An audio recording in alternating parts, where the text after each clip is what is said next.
जय हिंद दोस्तों, कैसे हैं आप सब? आई होप अच्छे होंगे। आज की क्लास में हम वाक्य से संबंधित प्रश्नों को देखेंगे। चलिए आज की क्लास स्टार्ट करते हैं। पहले प्रश्न में हमसे पूछा गया है, कौन सा पद विकृत नहीं होता? ऑप्शन हमें दिया गया है। ऑप्शन ए में संज्ञा, ऑप्शन बी में दिया गया है अव्यय, ऑप्शन सी में दिया गया है विश्लेषण और ऑप्शन डी में दिया गया है क्रिया। तो हमें बताना है कि कौन सा पद विकृत नहीं होता। तो इसमें अव्यय जो है ये हमारा सही ऑप्शन होगा।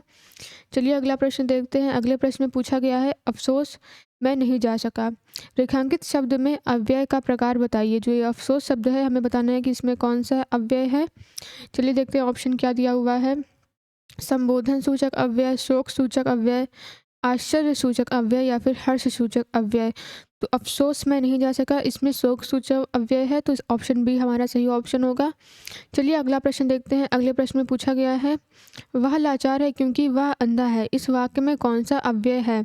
ऑप्शन हमें दिया गया है परिमाणवाचक, ऑप्शन बी दिया गया है परिणामवाचक है, ऑप्शन बी में दिया गया है संबंधवाचक, ऑप्शन सी में दिया गया है संकेतवाचक, ऑप्शन डी में दिया गया है कारणवाचक। वह लाचार है क्योंकि वह अंधा है, इसमें अव्यय होगा कारणवाचक। इसलिए ऑप्शन डी हमारा सही ऑप्शन होगा। चलिए अगला प्रश्न देखते हैं। अगले प्रश्न में पूछा जा रहा है, अर्थ के आधार पर संबंधवाचक अव्यय को कितने भागों में विभक्त किया जाता है? ऑप्शन हमें दिया गया है 13, 12, 14 या फिर 15। तो अर्थ के आधार पर वाचक अव्यय को 13 भागों में विभक्त किया गया है, तो ऑप्शन ए हमारा सही ऑप्शन होगा। चलिए अगला प्रश्न देखते हैं। मैं वहाँ होकर आया हूँ वाक्य में अव्यय शब्द कौन सा है? ऑप्शन में दिया गया है मैं वहाँ होकर हूँ। तो इस वाक्य में जो वहाँ शब्द है यह अव्यय है, तो ऑप्शन बी हमारा सही ऑप्शन होगा। अगला प्रश्न देखते हैं। निम्न में अव्यय है उत्तर, ठीक, जापान या फिर कृष्णा। तो जिसमें ठीक शब्द है या अव्यय शब्द है, तो ऑप्शन बी हमारा सही ऑप्शन होगा। इसी के साथ हम अपना अगला प्रश्न देखते हैं। परिमाणवाचक क्रिया विशेषण अव्यय है। ऑप्शंस हमें दिए गए हैं सर्वदा, सर्वत्र, इतना या फिर गलत। तो इसमें ऑप्शन सी इतना हमारा सही ऑप्शन होगा। इसी के साथ हम अपना अगला प्रश्न देखते हैं।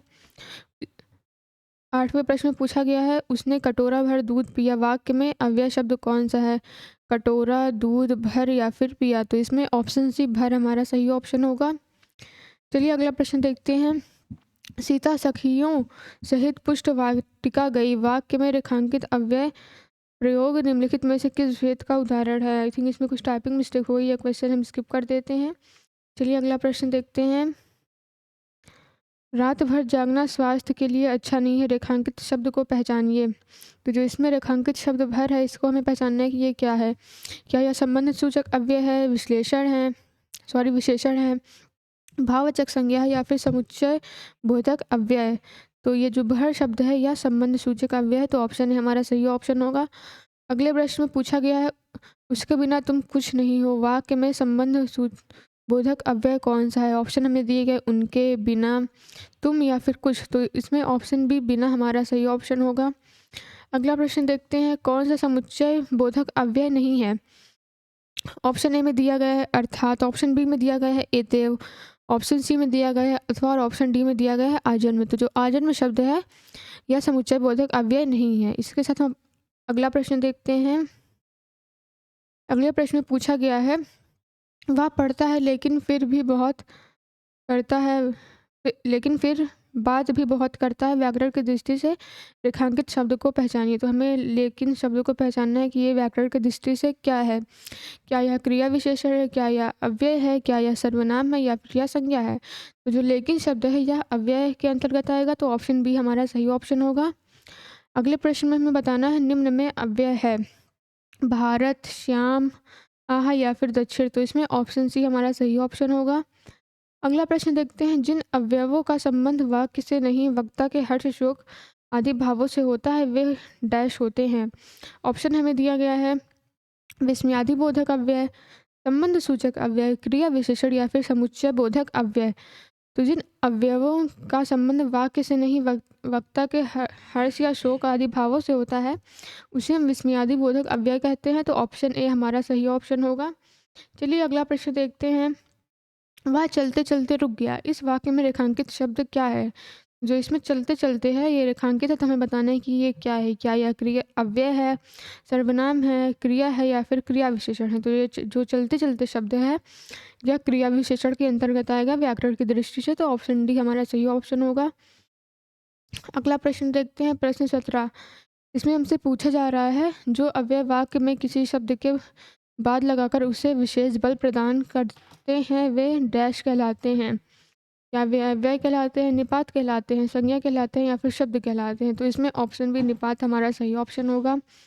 अगला प्रश्न देखते हैं, ऐसा लगा मानो बम फटा हो, वाक्य में कौन सा अव्यय है? ऑप्शन में दिया गया है स्वरूप बोधक, संकेत बोधक, उद्देश्य बोधक या फिर कारण बोधक। तो इसमें ऑप्शन है स्वरूप बोधक हमारा सही ऑप्शन होगा। इसी के साथ अगला प्रश्न देखते हैं, परिमाणवाचक क्रिया विशेषण अव्यय है क्षण भर, निसंदेह, अन्यत्र या फिर अत्यंत। तो इसमें ऑप्शन डी अत्यंत हमारा सही ऑप्शन होगा। चलिए अगला प्रश्न देखते हैं, हिनहिना शब्द है संज्ञा, सर्वनाम, विशेषण या फिर क्रिया विशेषण? तो इसमें ऑप्शन डी क्रिया विशेषण हमारा सही ऑप्शन होगा। अगले प्रश्न में हमसे पूछा गया है, सीमा ने कल डैश काम नहीं किया था, इस वाक्य में के लिए सही निपात का चयन कीजिए। ऑप्शन ए में दिया गया है ही, ऑप्शन बी में दिया गया है मात्र, ऑप्शन सी में दिया गया है भर और ऑप्शन डी में दिया गया है भी। तो इसमें ऑप्शन डी हमारा सही ऑप्शन होगा। अगले प्रश्न देखते हैं, अगले प्रश्न में पूछा गया है, कैसा चांद डैश सुंदर चेहरा है, इस वाक्य में उचित निपात का चयन कीजिए। ऑप्शन ए में दिया गया है सा, ऑप्शन बी में दिया गया है ही, ऑप्शन सी में दिया गया है भी और ऑप्शन डी में दिया गया है तो इसमें ऑप्शन ए सा हमारा सही ऑप्शन होगा। चलिए अगला प्रश्न देखते हैं, बढ़ई ने मेज डैश बनाई है, इस वाक्य में उचित निपात का चयन कीजिए। ऑप्शन ए में हमें ठीक दिया गया है ठीक, ऑप्शन बी में दिया गया है लगभग, ऑप्शन सी में दिया गया है करीब और ऑप्शन डी में दिया गया है शायद। तो इसमें ऑप्शन ए ठीक हमारा सही ऑप्शन होगा, बढ़ई ने मेज ठीक बनाई है। चलिए अगला प्रश्न देखते हैं, सरस्वती विद्यालय बारहवीं कक्षा डैश है, इस विद्यालय में उचित निपात को लगाइए। हमें डैश में बताना है कि कैसे में क्या फिल होगा। चलिए देखते हैं ऑप्शन क्या दिया हुआ है। ऑप्शन ए में दिया गया है नहीं, ऑप्शन बी में दिया गया है तक, ऑप्शन सी में दिया गया है मैं और ऑप्शन डी में दिया गया है भोपाल। तो इसमें ऑप्शन बी तक हमारा सही ऑप्शन होगा, सरस्वती विद्यालय 12वीं कक्षा तक है। चलिए अगला प्रश्न देखते हैं। अगले प्रश्न में पूछा गया है, केवल भीख मांगकर गुजारा नहीं हो सकता, इस वाक्य में उचित निपात को बताइए। ऑप्शन हमें दिया गया है केवल, नहीं, हो या फिर सकता। तो केवल भीख मांग कर गुजारा नहीं हो सकता, इस वाक्य में निपात होगा केवल, तो इसमें ऑप्शन ए हमारा सही ऑप्शन होगा। चलिए अगला प्रश्न देखते हैं, शिक्षा डैश मनुष्य को ऊपर उठाती है, इस वाक्य में उचित निपात को बताइए। ऑप्शन दिया गया है मात्र, सहारा, तो या फिर का। तो इसमें ऑप्शन ए मात्र हमारा सही ऑप्शन होगा, शिक्षा मात्र मनुष्य को ऊपर उठाती है। इसी के साथ हम अपना अगला प्रश्न देखते हैं, प्रश्न 27 में हमसे पूछा जा रहा है, वाह वाह कितना सुंदर दृश्य है, रेखांकित शब्द में कौन सा अव्यय है? आई थिंक इसमें कुछ टाइपिंग मिस्टेक हो गई है। चलिए ये क्वेश्चन हम स्किप कर देते हैं, अगला प्रश्न देखते हैं। मुंबई के निकट पुणे है, रेखांकित शब्द क्या है? इसमें भी रेखांकित नहीं है। चलिए हम ये क्वेश्चन स्किप करते हैं, अगला प्रश्न देखते हैं। सेनाएं युद्ध क्षेत्र से आगे बढ़ी, इस वाक्य में संबंधवाचक शब्द बताइए। ऑप्शन दिया गया है सेनाएं, युद्ध क्षेत्र, आगे या फिर बढ़ी। तो इसमें ऑप्शन सी आगे हमारा सही ऑप्शन होगा। प्रश्न 30 में पूछा गया है, वह आया और मैं गया, इस वाक्य में समुच्चय बोधक शब्द बताइए। ऑप्शन दिया गया वह आया और गया, तो इसमें ऑप्शन सी और हमारा सही ऑप्शन होगा। इसी के साथ हम अपना अगला प्रश्न देखते हैं, हाय अब मैं क्या करूं, इस वाक्य में विषमयादि बोधक शब्द बताइए। ऑप्शन ए में दिया गया है हाय, ऑप्शन बी में दिया गया है अब, ऑप्शन सी में दिया गया है मैं और ऑप्शन डी में दिया गया है क्या। तो इसमें विस्मयादि बोधक शब्द जो है वह हाय शब्द है, तो ऑप्शन ए हमारा सही ऑप्शन होगा। चलिए अगला प्रश्न देखते हैं, जो शब्द वाक्यांशों, वाक्य तथा शब्दों को जोड़ते हैं उन्हें क्या कहते हैं। ऑप्शन दिया गया है व्याधिकरण, स्वीकार बोधक, समानाधिकारण या फिर समुच्चय बोधक। तो इसमें ऑप्शन डी समुच्चय बोधक हमारा सही ऑप्शन होगा।